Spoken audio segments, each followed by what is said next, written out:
All right, we are at time. We're going to give it just another couple of minutes because lunch is always a hard time.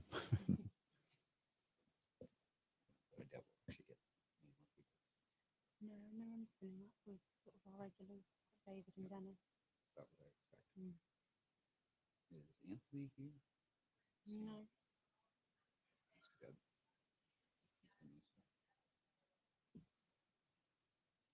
He has.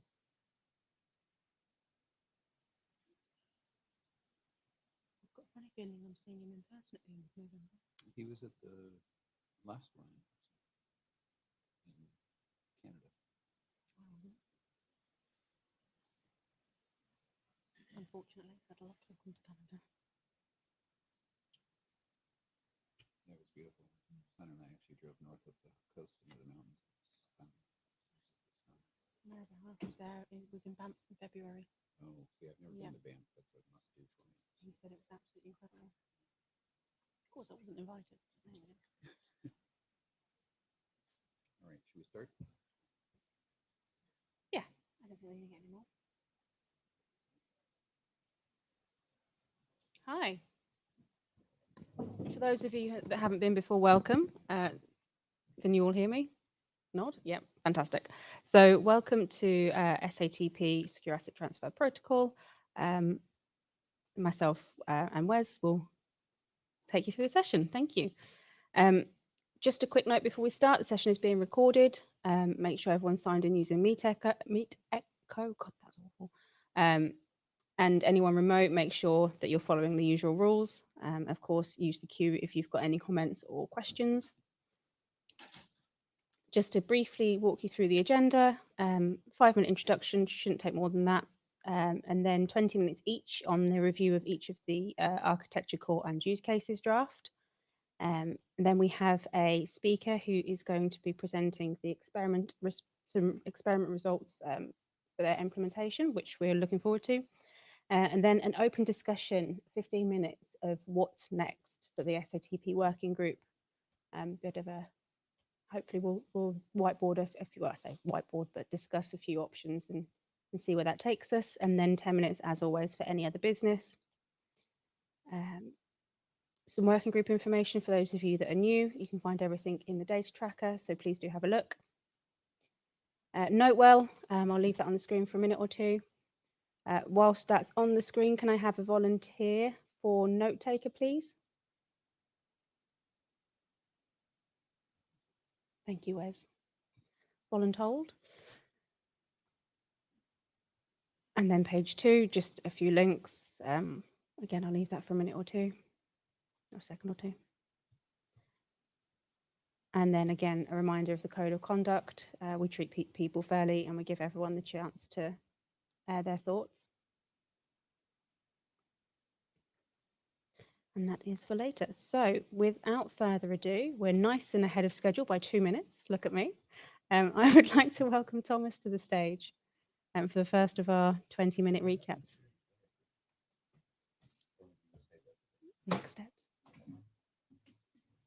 Okay, folks can hear me. Folks online can hear me. A little closer. Okay. So we're just sharing the deck, but architecture hasn't really changed much. I'm just going to repeat the slide that we presented at the interim meeting about a month ago. So architecture, I think the biggest one was this, there was a mistake in the diagram that there should have been a line connecting the application down to the gateways. That was from Dennis.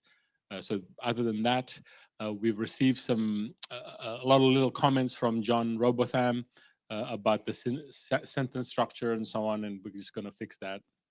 But the essence of the architecture hasn't changed.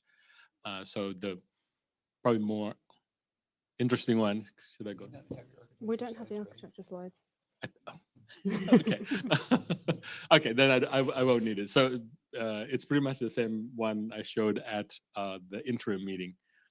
So now there's a caveat in this, that if we modify any of the flows in core, we might have to go back to architecture and move a line, right? So when we talk about SATP core, we're going to talk about this reject message that's been discussed on the mailing list.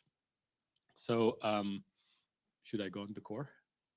If you're ready let's for do core, core let's because do that's probably core. more interesting. Okay. you Now know. those I do have slides for. So this Okay. is again courtesy of John Robotham. He's put in a lot of hours into reading this. Thank you, John.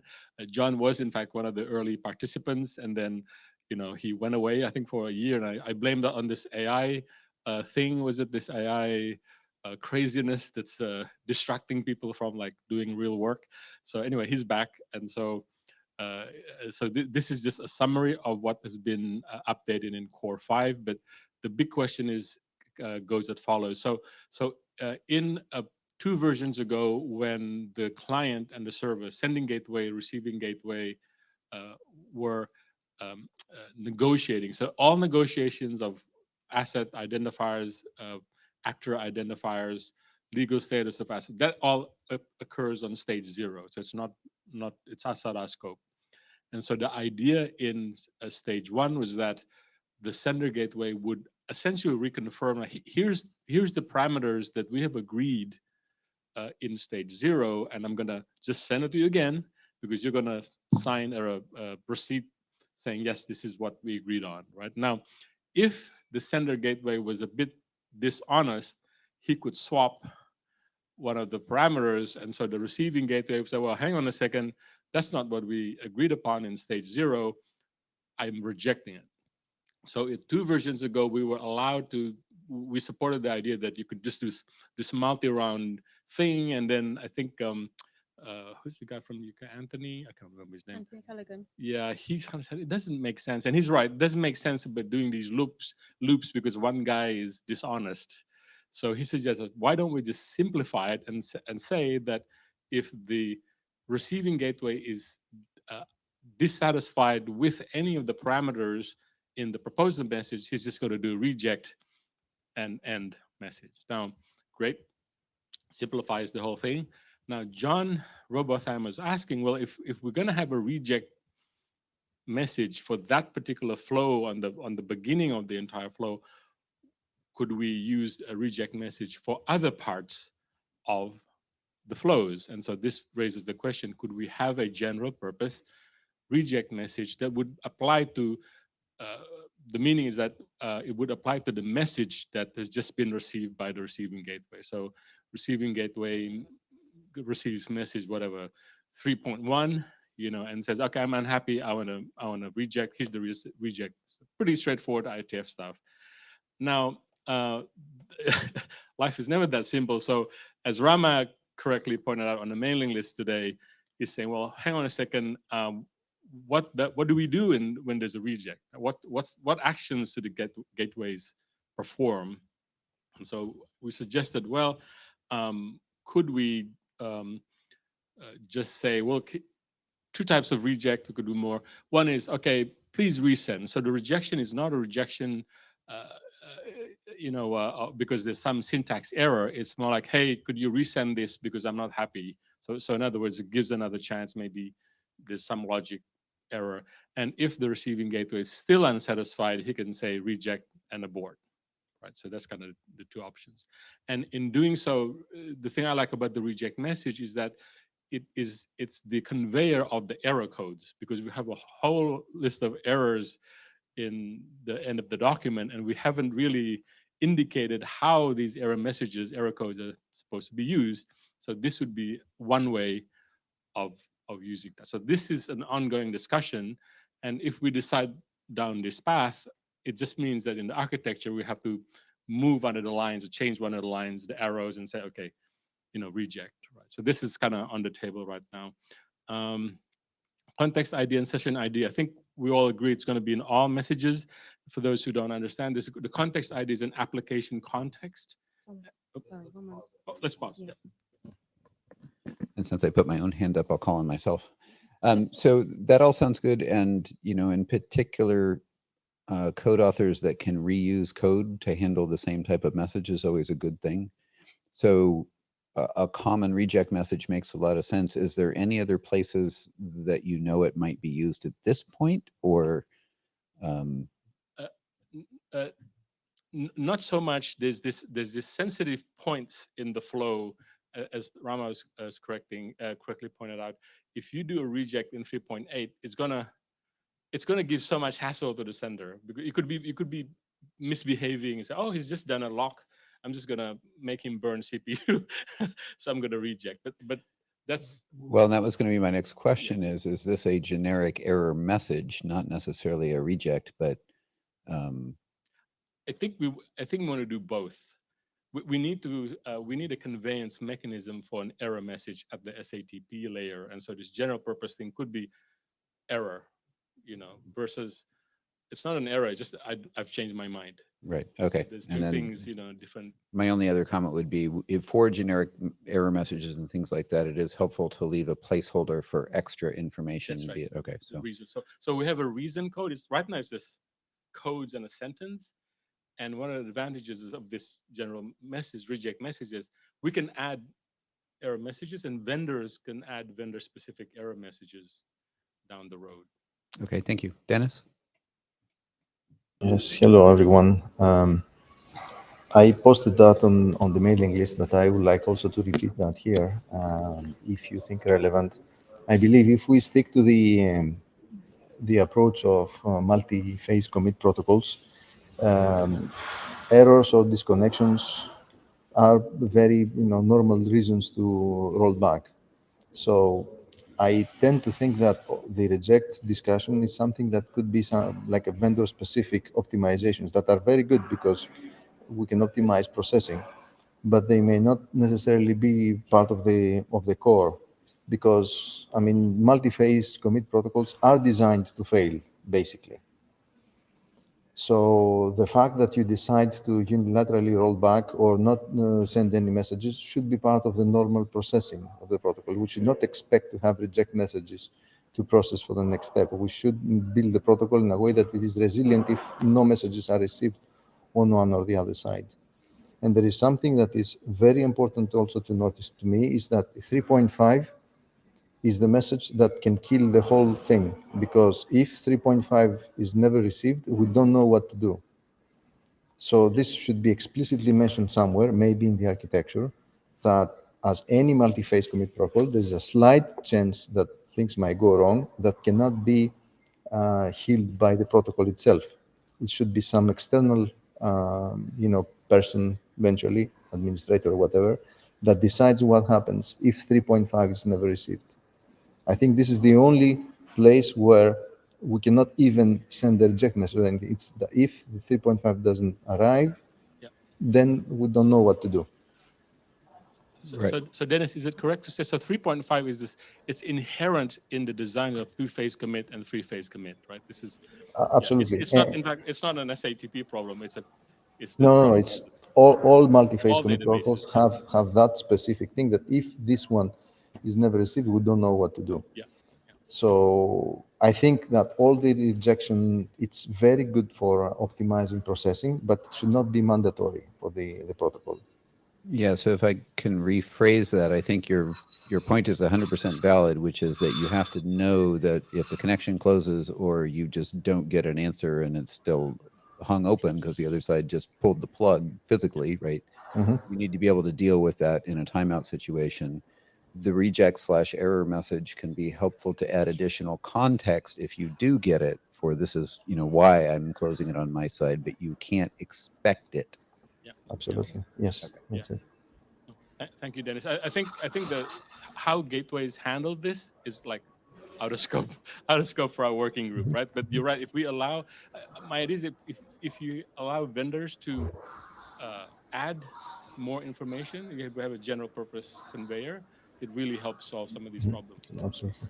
Now, one last question is that if I don't know if we mentioned explicitly that 3.5, the non-reception of 3.5 may stall the whole transfer instance. Maybe we could have a reference I, I I or a think note on that one. uh, I think if you look at the threats section at the end, I think that was one of the places where we explicitly said, look, somebody could misbehave.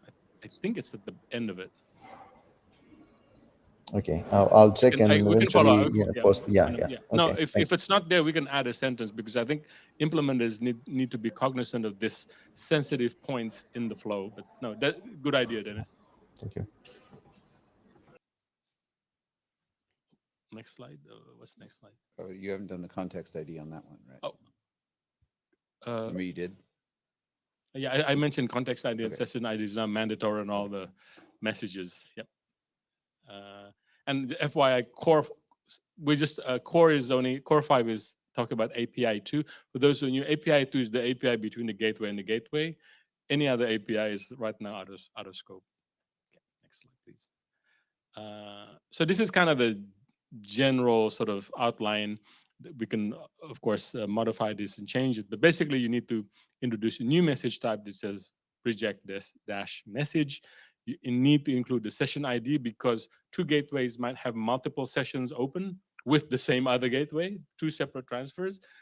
You want to tell the guy, well, the other side, I'm rejecting this message for this session, not the other session. Error code, reason, action is a big question, which is what Rama brought on the mailing list today. Like, what do we do?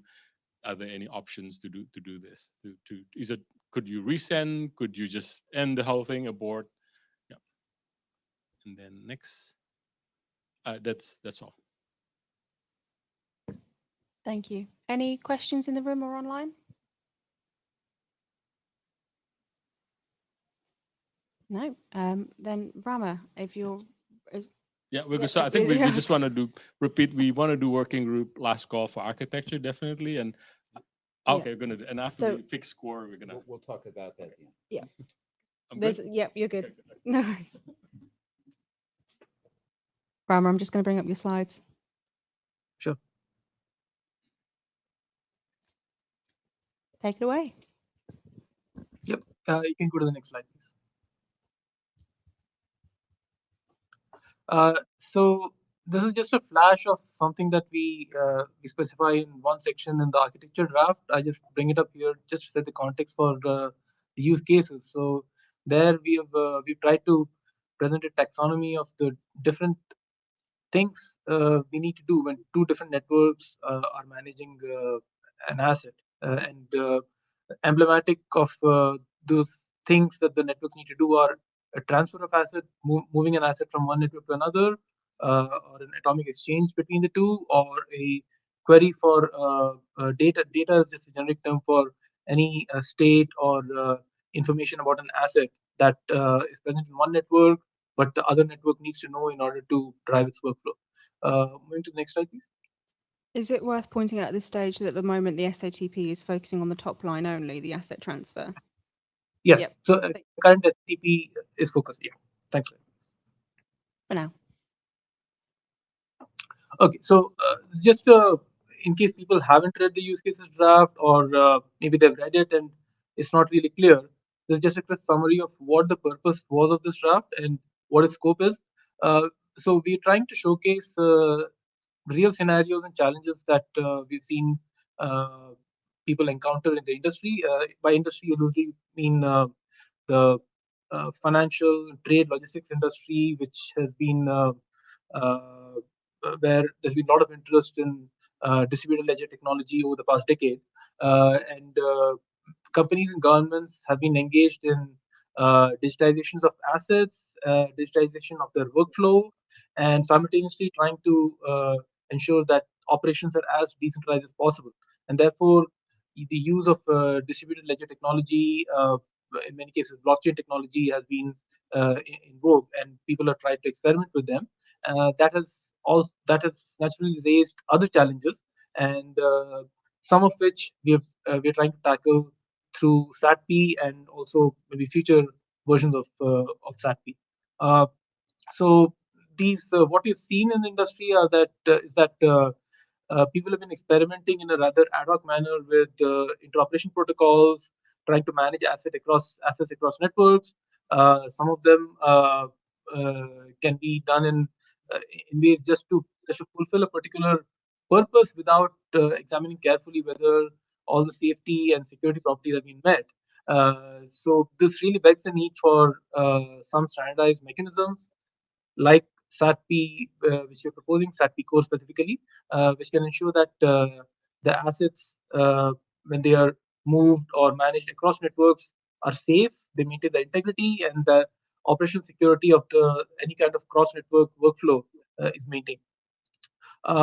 Secondarily, we're also trying to showcase future possibilities for making uh, operations that currently exist today more trustworthy using DLT powered by SATP. Very specifically, this is if you look at section 6, there's a use case on how to make the EPP, or the Extensible Provisioning Protocol, which supports DNS, more trustworthy using distributed ledger technology. If we and SATP really fulfills a particular goal there. It doesn't actually solve anything specific to EPP, but what we are saying is that protocols like EPP can be made more trustworthy if you use DLT, and if you use DLT, then you will need SATP. So for each use case, or I shouldn't say for each, for most of the use cases, we are spanning the entire gamut of challenges that uh, were described in the taxonomy in the previous slide. So, yeah, as Vlad pointed out, we are focusing on SATP as an asset transfer protocol at this point, but the use case that we cover also mention exchanges and uh, data queries across networks as well. With the common theme being that when two networks are trying to do something, they're trying to do it without a trusted mediator or a coordinator, and hence usage of a network-specific gateway is the way to manage these particular operations. So we have an asset transfer protocol between two gateways today. Tomorrow you can imagine a data query protocol or an asset exchange protocol between two gateways. Of course, that's matter for the working group to decide when we are when we are discussing the future. So yeah, moving on to the next slide, please. So this is just a high-level summary. I'm not going to go into the details. Please do read the examples in the draft. The section 3 covers examples drawn from trade and supply chain, trade logistics, trade finance, as well as supply chains, and there are a lot of very interesting scenarios there which involve lack of security when you're trying to decentralize operations, and similar challenges arise in the financial world, especially with the term DeFi, which many of you may have heard, as well as people trying to various governments trying to experiment with central banks' digital currencies, and also this. By the way, examples are not limited to currency. You can also think of other financial instruments that are being tokenized and as assets and managed on different networks, which may need to be moved or managed in some other way across network boundaries.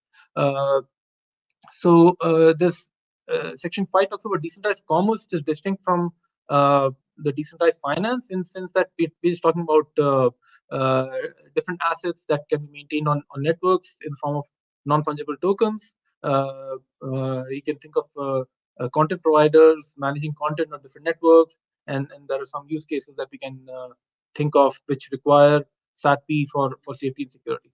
I already mentioned EPP and DNS that's described in section 6. Moving on to the next slide.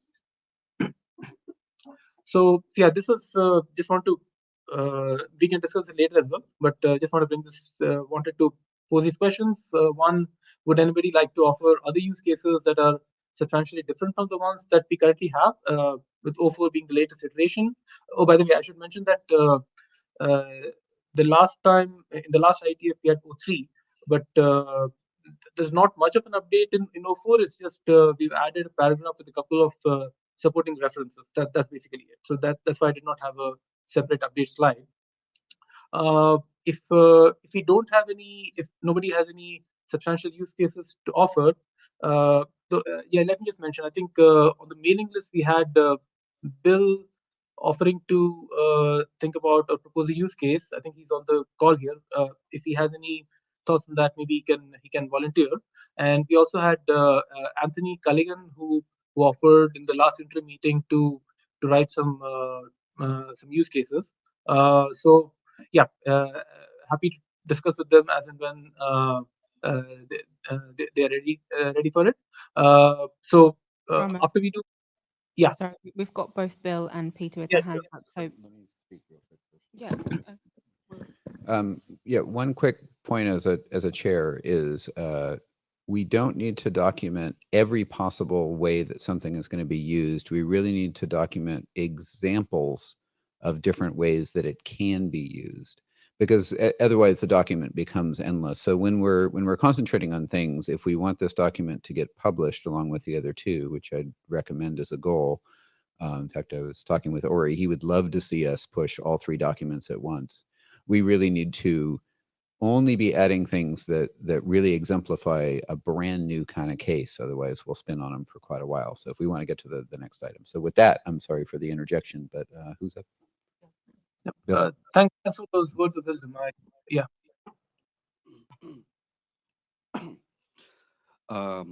Hi, yeah, I'm Bill Silverajan. So thank you for the use cases and thanks for some of the initial discussions I've had with Thomas.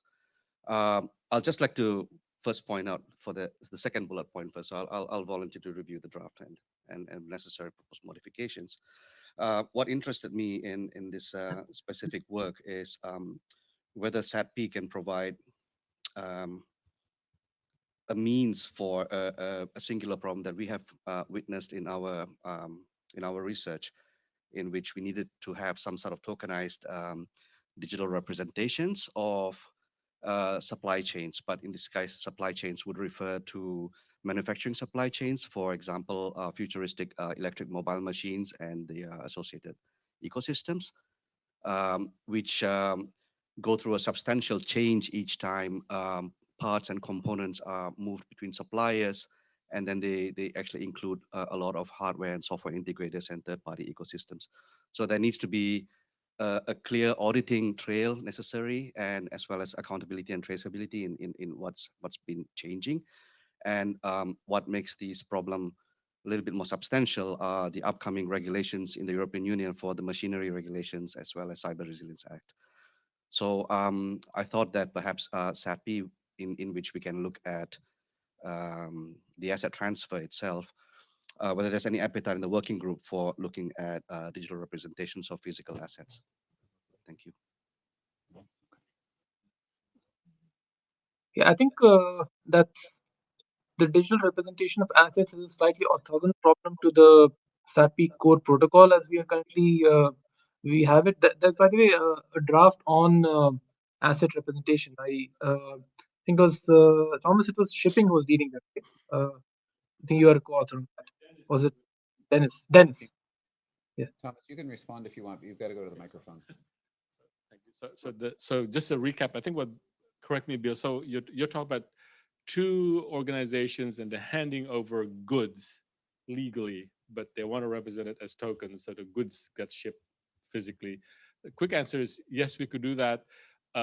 Dennis has got a draft on what we call asset schemas to define what the asset is, and so for your interest, I think that's a future work we could definitely look at. in terms of the asset, the tokenization itself, yes, but the transfer of the assets, absolutely. The moving from legal or responsibility from one to another is exactly the sort of use case this was built for. So we can use, because SATP doesn't have to be networks. It could be company to company, right? Monolithic to monolithic. Am I still on the queue? If you want to keep going. Peter's Okay, thank you. So Just to bounce off that idea. So thanks. Yes, that's very interesting. So we are looking at situations where it's company to company, and the relationships can actually change between tendered companies to let's say customer companies, but it can also be a relationship within the company itself between different business units. So physically the assets don't have to be transferred, but digitally responsibilities have to go, and accountability and identities of who is actually doing this work has to be documented well. So I think that that would be very interesting work for us. Yeah. Thank you. Thank you. And Peter. Hi, Peter Liu from Huawei. Great work, Rama. And also I'm happy to volunteer for the reviews. And also aside of that, can we go back a little bit to the boxes, the text on, yes, that one. So I don't want to blocking the process of the last call, but there's ongoing the data asset exchange thing happening in both China and Europe. They have some kind of use case of that kind might use SATP as a underlying technology. So I hope that it's already inside of the section 5, because I see there are like tokenized good specializing content management. Some kind of cases like this is kind of tricky thing, because like the data, it's a data as an asset, but still needs kind of exchange. So I hope this does not. I think it should belong to the whole Section 5 thing, and not make any disruptive changes. But I think some minor, very very minor, adding of this what's happening in the Europe, ISO and or the use case. I think just one, 2, 3 sentences. I don't know if that's a acceptable revision that could be done at this time being. Yes, Sure. I think even if it's included as a reference to here is an example of one of these use cases in the wild, then I don't see why not. But again, to Ori's point and to Wes's point, we should be covering ways that it could be implemented rather than Right. specific implementation. But it's good to have certainly such a strong reference of where it would be useful, definitely. Right. Yes, I will not be so. You're fine. You're fine. Thank you. Thanks.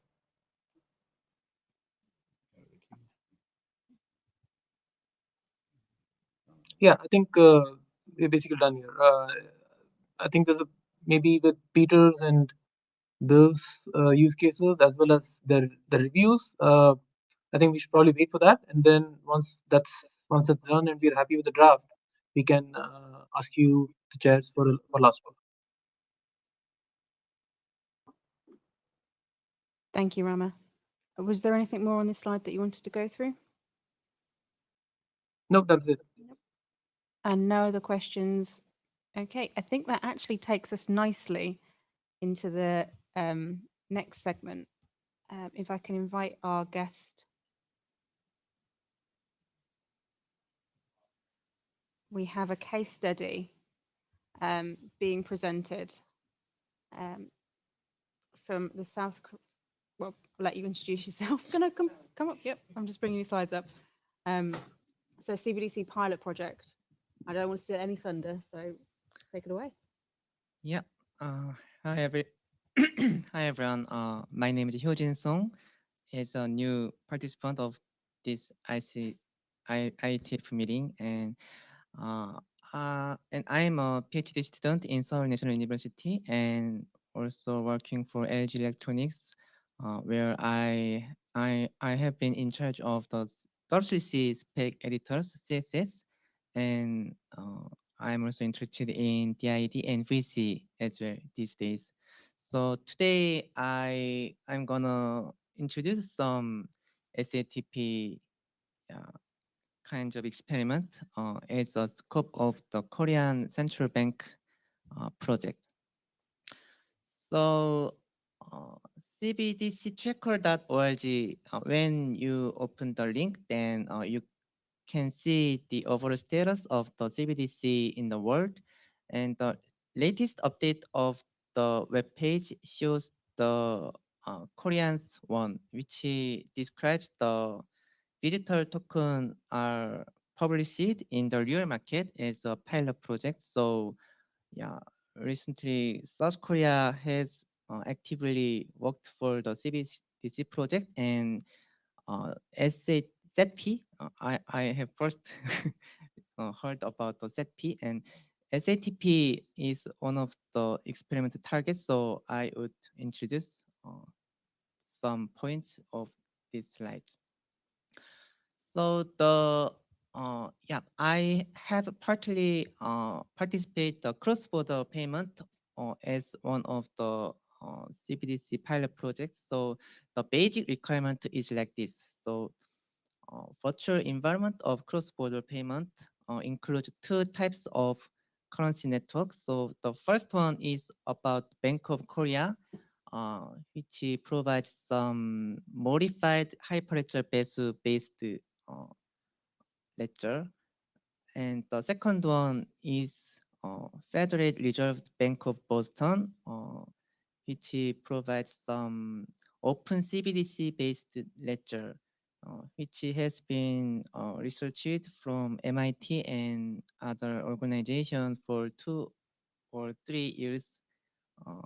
And yeah, so we have implemented asset exchange using HTLC and asset transfer using SATP in the scope of this experiment.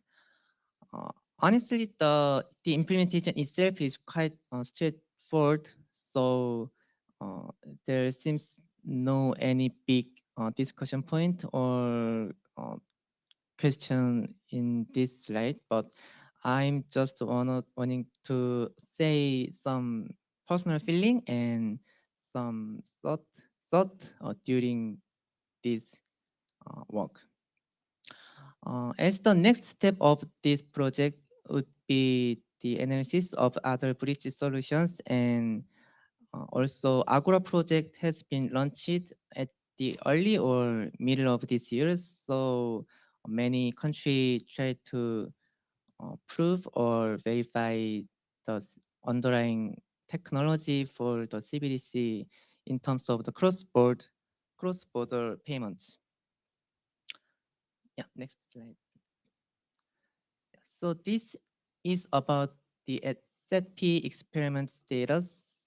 So we have internally utilized hyperledger Cacti open source for supporting the SATP connector plugin for connecting both ledgers. Yeah, so there seems no any meaningful result or discussion points on this slide, but the overall functionality works well when we simply implement and integrate both connectors. But one of the consideration was difficult to evaluate our implementation or deliverables with several internal CBDC scenarios. So there are some test case in terms of the hyperledger Cacti project, but we thought that there might be more elaborated test case or scenario to be verified. And I would wanna provide some more details, but the project itself is the ongoing and not completed yet. So probably I might provide some details of the experiment when we provide some official report of the Korean CBDC pilot project. And we have internal criteria such as latency, scalability, security, and stability. And I'm not familiar with the details of these groups, deliverables, or issues, such as reject message or something like that. But I plan to investigate or figure out the current status or issues of this group, and then I might propose or participate some parts of the actual works of this working group as the plan of next year. Yeah. And I have listed some bullets of this page, but here I have only, I would say only first item of these discussion points. And when I worked for W3C, there are many standards for the browser. And when we discuss some detailed issues, then we always say this is not out of scope. This is this should be covered in the specification kinds of discussion. So when I look through the SATP for the first time, then it's a little bit difficult to understand what is the in scope of the specification and what is out of the scope. So when and also there might be a couple of open source implementation for the SATP, but there are another similar or equivalent solutions such as CCIP and others. So I would like to exactly understand the current ongoing situation and what could be the next vision or viewpoint of this not blockchain, but interoperability technology scope of this working group. And regarding the compliance test, we could the standalone test suite, which could cover all the blockchain interoperability solutions. So it could be one of the work items for future, I think. Yeah, that's all for my slides. And okay, I guess I might provide some more details or specified topic at the next meeting or mailing list. Thank you. Thank you. We have a few people in the queue, so. Can you go back 2 slides? So thank you. That it sounds like a interesting project, and I look forward to looking at the result. I would especially like to know more about the line that you have that it was difficult to evaluate it in several scenarios. Can you speak more about that, or do we need to wait for the report? Yeah, sure. Yeah, we integrated ZP into our existing solutions or CBDC environment, and we checked that it works well in terms of the proposed scenario, a simple scenario. So we just checked that successful scenario and failure scenario from some failure from a gateway or something like that. So then that's it. We would try to evaluate more in terms of the SATP functionality, but yeah, there are 2 points. First point is that how can we evaluate the ZP itself? That's the first, and the second point is that we are not sure ZP is the most promising or best option to provide some cross-border payments, because there are other solutions or other implementations. So I mentioned the next step. We will try to do more experiment using other solutions. So after that, we could evaluate exactly evaluate all the environment of this area. So that's the points of that line. Thank you. Thank you. Rama, you've got your hand up. Yeah, thanks for the presentation. This is very interesting. So I'm one of the maintainers of the Cacti project. So just curious, did you, by the way, you answered one of my, the questions I had, which Wes asked you already. It was about the evaluation. So in relation to that, did you, is this something you've been doing independently, or have you been in touch with the maintainers of the project? Have you been active on the Discord channels where we usually have discussions? Just curious. So you said hypervirtual Cacti project scope. You mentioned maintainer, which means the. No, okay. Let me rephrase my question. Sorry. I'm a maintainer of the project, so I'm just curious.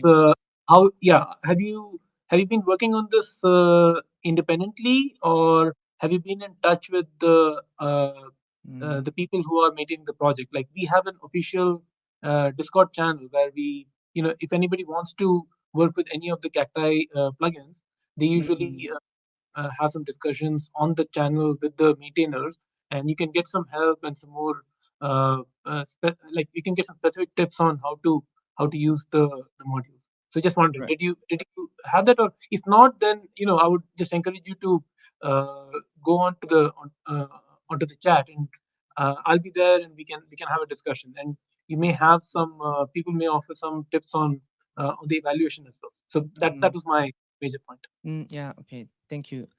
At the moment, we have no any contribution to the Cacti upstream itself, but I got help from Peter from Accenture and Hafai from MIT. Yeah, so I sent some questions to them, and they helped me for the specific questions. But yeah, I thought like you that if we propose our internal implementation or design to the Cacti project, and we can get some meaningful or useful feedback from the maintainers or other experts, but our internal discussion result is that our status is quite early stage. So if we have, if it's more mature and developed, and then let's try to propose our result to the Cacti. So I guess it might be some opportunity to do that at the early of next year, but I'm not sure. Yeah, it would be actual or not. Great, thanks. No, you mentioned Peter profile. So if you were in touch with them, then you are in good hands. I think they would have given you all the information. Just one more thing. So there are actually two implementations of SATP in the project. One of them is more mature and it's being actually worked on, I think, and that's the one that you have used, which is the SATP Hermes connector. There is another implementation uh, which is in a different part of the code base. We've been trying to integrate it with the main part of the code base, but it is based on relays. So those relays are supposed to be like the boxes which offer the gateway API. So you can use those relays in place of the gateway. So that's an alternative implementation that we can do on SATP if you use that particular pipeline rather than the SATP connector that you use. So just want to offer that. Now the drawback is that particular implementation is not complete. It's partial implementation. So if you're interested in maybe working on that or evaluating that at a future date, I'd be happy to work with you on that. Okay, we haven't considered it before, but yeah, I'll try to internally discuss, and if we have a chance to provide something, and how can I propose some idea or opinions? Is mailing list or GitHub? What would be the Yeah, absolutely. So IETF, most conversation and agreement happens on the mailing list. Mailing list, So if you're okay. part of the mailing list or if you're not, join the mailing list, and that's the best place for discussion. Thank you. Okay, I'll join the mailing list for the first time. Okay, yes. Welcome to the IETF, and thank you for your report. Thank you. He's Thank you very Thank much. you very much. What's next?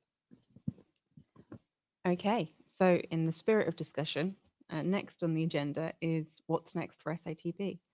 I have asked Wes, I said asked, told Wes that I'd like him, if he could please run us through what's next from the documents, for the documents that we already have. I've prepared a bit of a visual, because I'm a process gal, as to what's coming up for our documents. And Wes, I'll hand over to you to talk us through that. So where we are right now is, as you know, the charter has 3 items that we were supposed to do. We will talk a little bit in about, if once we're wrapping up with these, which we about are, what are we going to do next? We're going to table that for a minute, and just what is it going to take to get these 3 documents out to be published as an RFC. So I know that there's a lot of people in the SATP group that are not familiar with the IETF process, and this will be our first push to get it through. And I rarely memorize everything myself perfectly, so Uri's going to yell at me anytime that I get it wrong. But so essentially what has happened is the core document or is it the architecture document? One of them's architecture documents already had a last call on it. And so that was actually back in February, and it was 02, and we are now at 05. So there's been a decent number of changes to the document, and sometimes in working groups, we do another last call when there's been major changes, and we can shorten it and make it just short, but we'll hold for that for a minute. The other two documents, the use case document and the core document, have yet to go through a last call. They were they've been heavily modified and worked on. We believe that they are ready. The authors all think that all three documents are basically ready. So Claire and I were chatting, and our proposal is we will start a full-length last call on all three, as long as, you know, we're going to do all three, and we'll do the architecture one again, mainly because I think it's changed enough that we should make sure that the working group is still in place with it. And so typically for document sets that size and that large, a minimum of 3 weeks, and I'm thinking 4 personally, especially considering holidays and stuff. And we can start that, you know, basically next week after the IETF is over. And then we get 4 weeks. And so this is the, you know, a last call in the working group is the final time for working group members to bring up any issues they see with the document. That includes grammar. It includes, you know, anything under the sun. That you really think that this is something we're going to stand by and that it's good to go. And Claire and I will read them too, and you will see comments from us too, probably. After that, it ends up, then the procedure starts to kick it into, once we as the working group agree they're done, then we will give it basically to Ori, who is our area director, to submit through the IESG and start the whole official process of publishing it. One of the things that happens in that process is that we have a what's called a document shepherd. And we haven't really talked about that much, but essentially there's a template to fill out for, here's the document, you know, we believe it's under consensus. And then ideally, we really like somebody other than the chairs, and it really can't be the authors to do that. You can cross shepherd each other's to some extent, but it's a good way to get introduced into how the IETF works. And it's actually really easy. It's not hard. It sounds like it's a big effort. It's really not. You get to talk with Ori a little bit too, and then you fill out the template, and then we submit that with the documents to the IESG, and then they debate on it and they think about it, and they do some reviews, and then it will go to IETF wide last call. So an IETF wide last call, the entire IETF will get the chance to review it and submit comments about it. And we will get things that you had not thought of yet, because this is now a much larger community with a bigger skill set that may point out some things that we hadn't considered. Part of that will be the IETF directorates, of which there are a few. We've actually seen some. HTTP directorate gave us an early review because they flagged, oh, here's a protocol that's going to use HTTP.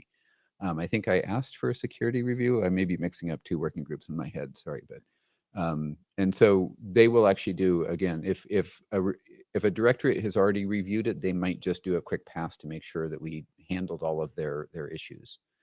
But there will be other directorates that also review it, and they're just sort of experts in a particular area to see that we're not really running afoul of some other technology or some other, thinking. Internationalization might be one that we'll get information about. At that point, once it goes through IETF last call, then the IESG will officially say, okay, we believe the whole process has been followed, go ahead and publish it.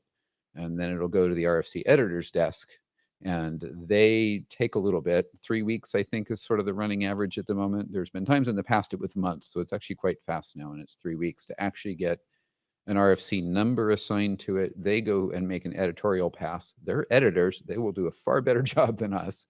And you'll get the authors of the documents will get, and I know I'm describing way off in the future, but that's okay. The authors will eventually get what's called an Auth 48 notification. It's supposed to be 48 hours. The reality is it's whatever you need to finish it. That's where the editor will say, these are all the things that we think the wording is weird. Could you clarify this? They will run into things that nobody thought about. That includes the entire IETF. It includes the entire IESG, everybody here, right? They will find stuff. They always do, because that's their job, and they're really, really good at it. So then you get a chance to make one last modification, And you actually won't do it by editing it yourself. At that point, the editor takes control of it and you tell them yes or no to approve this change or provide some alternate suggestions. Once all that's done, then it's actually published. It gets an RFC number and it gets in the IETF index. We have 3 different documents. The use case and the architectural document, I think, will be published as informational, if I recall. And the core document will be published actually as an IETF proposed standard. There are sort of 2 levels of standards these days. Back when I started, there was 3. And we decided that that wasn't useful. So proposed actually is not bad. I know it says proposed in it, but it really means please do go out and implement it. You know, this is unlikely to change, but we'll cover that in the future if we actually run into problems of whether we want it to advance to the next step. A lot of people just leave their stuff at proposed. So that was a lot before we go on to sort of next steps for the working group. Any questions on anything I just said? Does all that make sense? Okay. Those that are familiar, anybody else around that, you know, is an IETF expert, they can help, they can repeat everything I just said. So, you know, do ask for help when you need it. But Ori, you have a comment? What did I get wrong? Hi, Ori Steele, responsible AD. You got everything right. The only thing I would say, be especially careful of is, you know, if you have a media type registration or a URI registration, where you have an IONIC consideration section that's not empty, it's not a bad idea to look for the review list and maybe ask them to take a look at those registrations right around the time the document shepherd's filling out that section of the document. You can send it early and say, does this sort of look right? Because if it, you know, comes to me and I fail to check that in my AD evaluation and it gets all the way to the ISG and they point it out, I'll look bad. So help me look good. And if you have any other questions about the process, you can always email me. My email's in all of your documents. It should be easy to get a hold of me.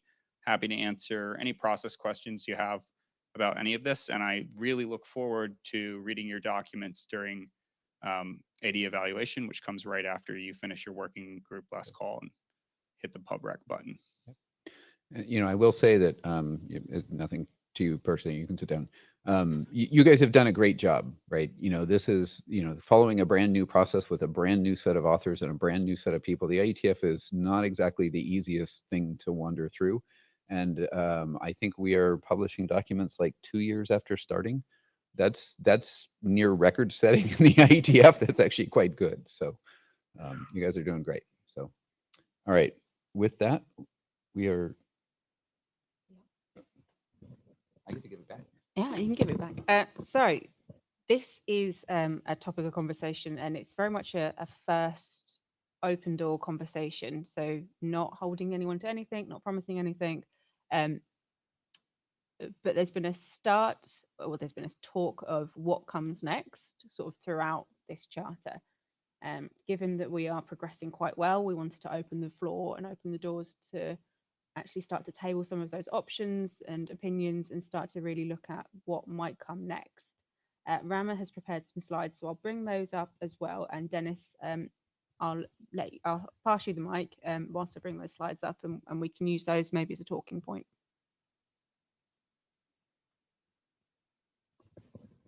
I will say, just as an interjection, we will have to recharter, which will mean, you know, changing our milestones and what we say that we're going to do next and things like that. We can't do everything. So it really is, for especially the use cases that we think are the important ones, what's the next incremental step? You know, I don't know if that's bidirectional transfers. That's really your guys' decision. I'm not the expert here, right? So you should really think about what's the next building block that will get the most bang for the buck for people that actually want to use the protocol. Thank you, Wes. Rama, I'm going to invite you. Dennis has disappeared. He might come back. Rama, I'm going to invite you to go through your slides. Oh, Dennis is back.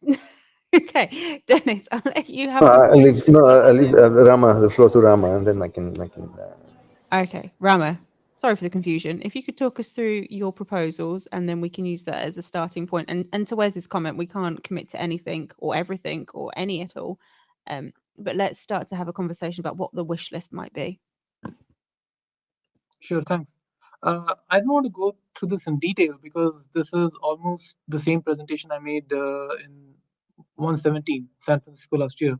I think we've already seen the slides. We can move to the next one.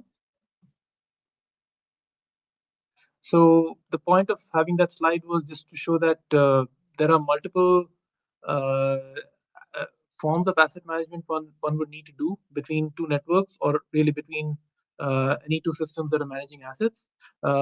So if you can think of broadly speaking, what we call a cross-network workflow or a multi-network workflow, then what the primary purpose that we want to ensure or what people want to ensure there is that this is managed in a decentralized manner. So our architecture of having networks or systems represented by gateways and communicating in a decentralized way using standardized protocol is, I think, the right way to go, not just for asset transfer, which is the current scope of the of SATP, but for the other modes that we have seen. And by the way, those modes are also described in brief in the architecture document. So please take a look at that. Um, as you can see in the last half of the slide, asset transfer is one of the interdependencies between two different networks that we're trying to tackle. But you can imagine in any cross network workflow, and do look at the use cases in the use cases draft for examples. Asset transfers may actually be the culmination of a longer workflow. Just as an example here, if you think of an asset being transferred between networks, uh, that asset may need to be discovered by another network. One network may need to find out about the state of an asset in a different network. You need the ability for one network to be able to find out the state that is guarded by a different network. And this is especially important, or having a protocol for this is especially important when the networks are opaque. Even if it's a decentralized network, it could be a permissioned decentralized network running on its own private distributed ledger. So how do you query a network which is not exposing all of its transaction logs, like say the Ethereum network is? You need a protocol by which you can get the information that is governed by the network. What you also need is some proof that information we're getting is actually the information that has been agreed to by the different participants that make up that network. You cannot just have the network be represented by a single proxy. So the any integrated protocol where you're trying to do a query and a response for state must also take into account and also standardize, at least in structure, a notion of proof. So what we have been working on, and this was before even when the working group was formed. We were working on a protocol for this kind of a cross-network query and response. And for that query and response, we were thinking of particular constructs, and the we borrowed the notion of a database view. So if you can actually, let's go to the next slide. Uh, Yeah. So the concept that we're trying to standardize here are how to represent a particular ledger state in the form of a view. I mean, we call that view because we borrowed that term from the database world. And how do we address a particular view? So the scope here to define a view and also to address a particular view, and that's important so that any external party, be it uh, just a client who's outside your permission network, or be it another gateway that is querying your network's gateway, if it has it needs to have a standardized way of addressing a particular view that it seeks from the source network. So that's one part of it. The second part of it is we need a protocol whereby two gateways can or one gateway can query another gateway and obtain a response along with proof. And in the as part of the query, the requester can specify a particular proof standard, and the responder can then respond with a particular proof. So this is both the addressing part of it as well as the query response protocol are what we can and we seek to standardize. And there's an implementation of this already, by the way, in Hyperledger Cacti, since that system came up in the previous session or in the previous presentation. And there's also some research work backing these concepts. Moving on to the next slide. Yeah, I don't want to go over this again. Already presented this, I think, in more than one IETF session. So just move to the next one. Yeah, if you can see the view address is we've tried to structure it in a similar way to a URL. And if you look at in the bottom, there are two different kind of networks. Again, we try to standardize the view address in such a way that the prefix is a gateway address, and following it is something that leads down into the state maintained by that particular network, which is of course opaque to the gateway. Next slide, please. These are just samples from Hyperledger Cacti data structures. Next slide. Yeah. So as you probably saw in the previous in one of the previous slides, there are two drafts that we've been maintaining. And if you go to the SATP documents, you will see these in the other document section. One of them is on view specification of views and view addresses, and the second one is on a request response protocol for data sharing, which is what is covered by the slide as well as the next slide. We just go to the next slide, and I can just talk after that. So this is about the inter-gateway communication for a query response, and we can originally this was envisioned as one document, but then because the text got a bit too long, we split it into two. But if this does enter the SATP scope in the next iteration, we can work on a shorter document which is more which is not so verbose, and we can combine the two into one. So I think that's it. Thank you, Rama. So if I'm just going to play this back to you from what I've understood, is your proposal that rather than looking at taking the asset transfer further, this is actually going and adding proofs and views of the existing one-way asset transfer protocol?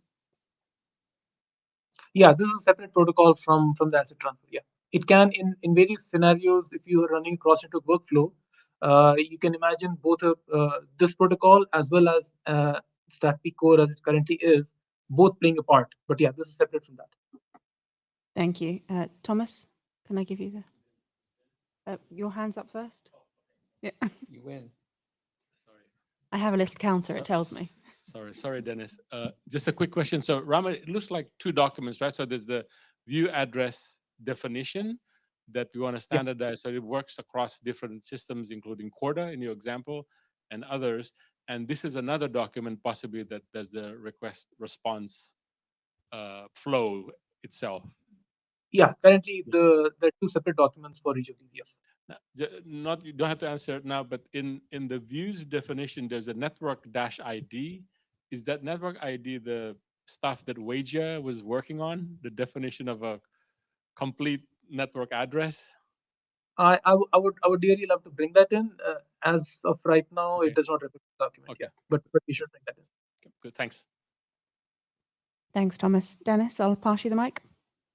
Yes, thank you. Yeah, we longly discussed about this stage 0 part, where we had to make the negotiation between two gateways. So starting from that one, and I don't know if I can share my screen here, or maybe I can paste you the link. If you could eventually, I don't know if I can share my screen. I think you need to request it. Oh, okay. So Dennis, on the bottom, there should be a request screen button. I don't remember quite what it looks like, but Claire has to close hers first. So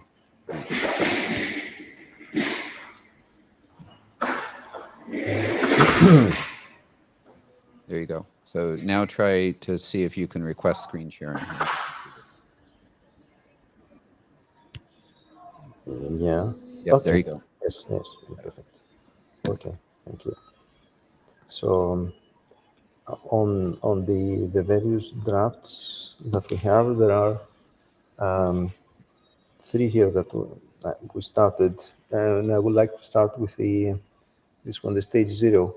So there is already something that maybe we could consider putting in the scope of the work here, which is the stage 0 approach. So there is a draft here where we start, putting into the perspective of what is the context, how the context and the binding between the gateways and all of these things might happen. So because we discussed many times, maybe this is the starting point of extending the scope with the stage 0, which brings the very important aspect of what inside what is the context inside the negotiation scope.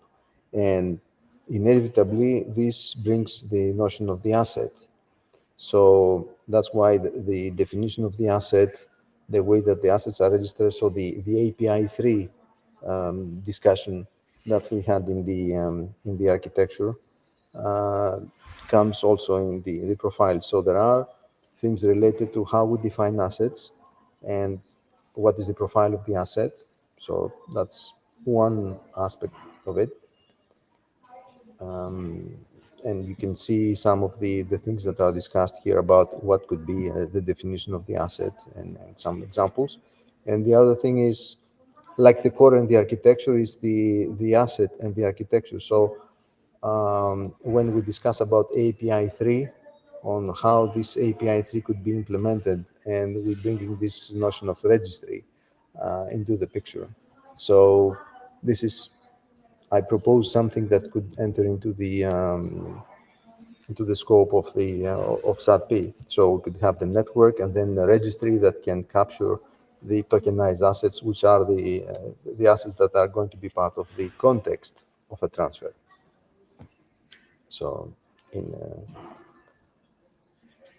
if you would like, I can elaborate more, of course, on the mailing list. But I mean, to me, the asset profile is intimately linked to stage 0, and also the architecture of the registries on where we put all these things that are related to API 3.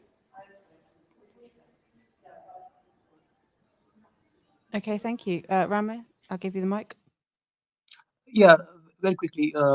Dennis, did you want to include API 3 specification in the asset profiles draft, or do you want to have that as a separate draft? I mean, implicit to that is, okay, of course, I mean, if there is a gateway that has to communicate with an external registry, for example, this is typically kind of API 3. So I believe it's interesting to put it in there.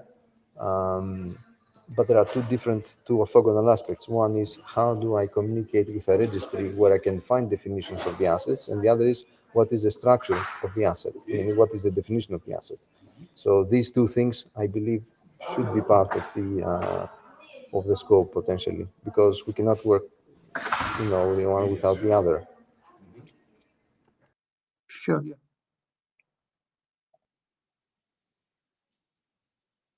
Thank you. I'm going to take my chair hat off for a very brief moment and table a proposal that we also look at exchanges. I think throughout the course of SATP, and certainly in my business dealings, exchanges have come up. And I think it's definitely something that, in terms of bang for your buck, there's a lot of appetite for it. So chair hat back on. Thank you very much.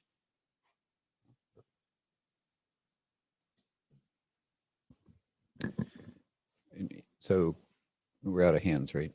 Yeah. So we don't have to make a decision today. What we do need to do is think about what the biggest need is between the list of things and what is a reasonable thing. If we spread ourselves too thin, there's not a huge number of people in this working group, so we can't probably do everything that was just talked about. So, I think a discussion on the mailing list of, especially when you align it with what is in the use case document, right? What new things would actually enable more use cases to actually be fulfilled, or new architectures, or new things that we know industry actually wants to do. And that would tie into various blog posts and stuff, and articles that have been recently published on what. So we should think about that, and I'm sure Ori might have opinions on how much we can bite off and chew as well. Hi, Ori Steele, responsible AD. I would encourage the group to not try and think about making SATP solve more use cases. I would look at what are the missing parts, or the parts that were out of scope for the previous charter that prevented wider scale deployments, that made it difficult to implement or adopt, because there was there's this part, and without that part I can't use the core part, or I'm struggling to understand how to use the core part of the proposed standard because these other pieces aren't clearly defined in a proposed standard that's connected.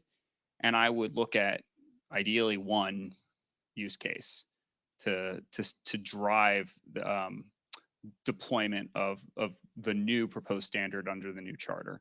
I know one is a small number, but if you do one really well, there's a lot of opportunity to do others really well. If you do more than one, you may do zero really well. So yeah, if I can put emphasis on what you just said, we would love to hear from people that want to put SATP in the field and deploy it. What's missing that is preventing them from actually rolling it out the door, right?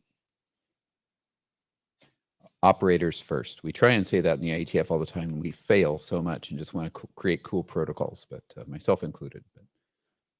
So, my guessing on timing is that, once we get the documents done, and by March IETF, we'll probably be at the point where we want to, those should be wrapping up, if not even done, and we can consider, what that should be. But it will take thought, where should we go from here? And we'll have to start that discussion on the mailing list. But we won't be able to do that until we get the 3 documents done. So in terms of emphasis, reviews and current documents first, and then, discussion about wider ranging topics. Hopefully that makes sense. Oh, you got a hand? Dennis? I just wanted to go in the direction of what Ori said. I mean, we are in the process of implementing SATP, and we realized that in our case, integration with existing systems, it was very important. So all this semantic integration, so the definition of asset, it was a prerequisite before getting to the point of having transfers. So that's why there is this also, widening the scope should be able also to allow us to, address concrete problems in the field, and the integration with existing systems, it's a very important one. That's what I wanted to point out.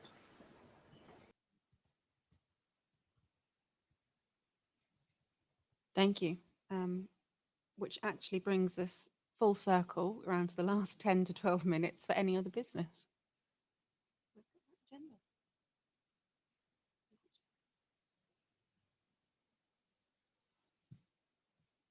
That means last call. Anything anybody else wants to talk about today? Otherwise, we'll wrap it up. Let's close. In which case, thank you very much, guys. Look forward to seeing the mailing list, as always, kick off again, and getting these documents move forward. Thank you.